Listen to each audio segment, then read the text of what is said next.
Cube Radio. Salut, c'est Charles Dran avec l'équipe dans 5 minutes. On s'intéresse aux sciences, à l'histoire et à l'actualité. Aujourd'hui, on parle de gastronomie, de haute gastronomie, puisqu'on parle de la pizza hawaïenne. Figurez-vous que cet improbable mélange de fromage, de tomates, de jambon et d'ananas dans une pâte à pizza a été une des saveurs préférées de l'année 2020 aux États-Unis. Et on sait que les Américains s'y connaissent en haute gastronomie.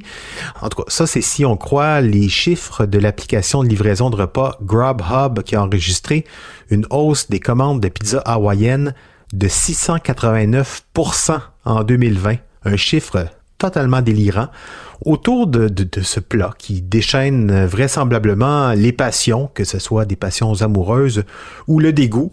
Mais qu'est-ce qu'en dit la science? Pourquoi certains aiment tant la pizza hawaïenne? Qu'est-ce qu'il y a dans cette combinaison d'éléments qui séduit les papilles gustatives des uns et les traumatise chez les autres? Et d'où vient cette étrange recette de pizza à l'ananas? Voici Baptiste Zapirin.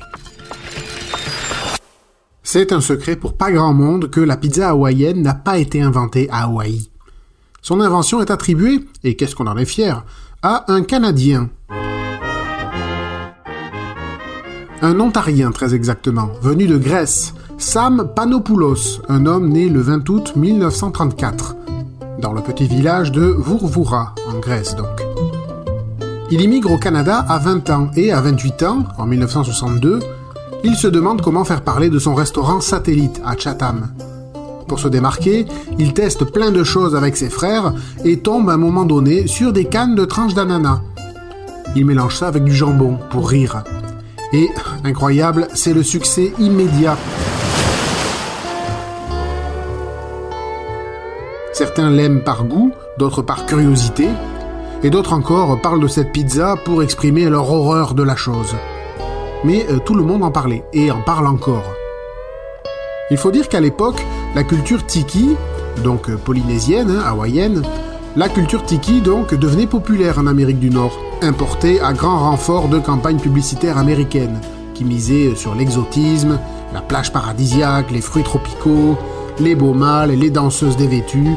Donc tous ces clichés ont charmé les Américains à l'époque, et cela a peut-être facilité le succès de la pizza hawaïenne, et son ananas venu des îles. On est même passé à 2 doigts d'une 3e guerre mondiale déclenchée par Justin Trudeau quand... Bon, ok, on exagère un peu, mais le premier ministre canadien s'est quand même amusé à défendre la recette de la pizza hawaïenne quand, en février 2017, le président d'Islande avait déclaré que l'ananas devait être banni des pizzas. Et franchement, ça se défend. En fait, la recette est devenue tellement célèbre et controversée que la mort de son inventeur le 8 juin 2017 a été signalée dans tous les médias comme une vedette. Bon, mais le grand problème, c'est pourquoi ça a marché cette pizza hawaïenne et pourquoi ça marche encore. Eh ben, c'est scientifique. C'est chimique en fait. Le sucré salé, on a la bouche faite pour ça. Et ce qui marche pour le caramel beurre salé ou les bretzels au chocolat, ben ça marche aussi pour la pizza jambon ananas.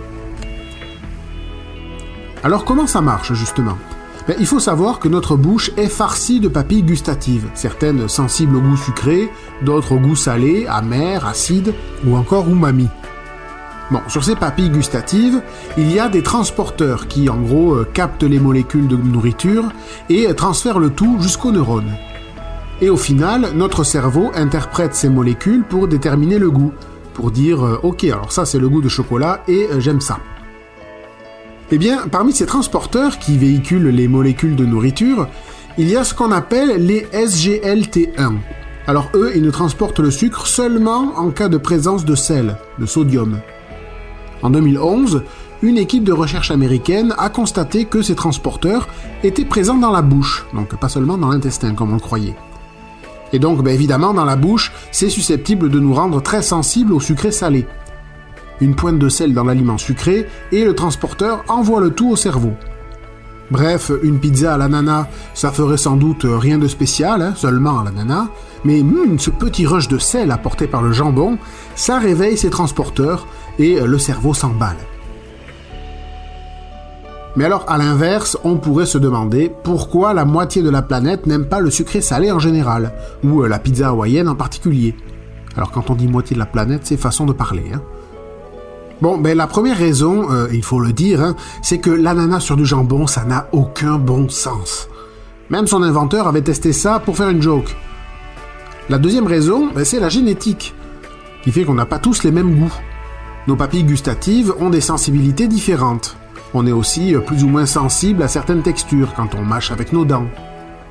Une troisième raison, c'est notre cerveau qui décrète ce qui est bon ou pas en fonction de nos expériences personnelles.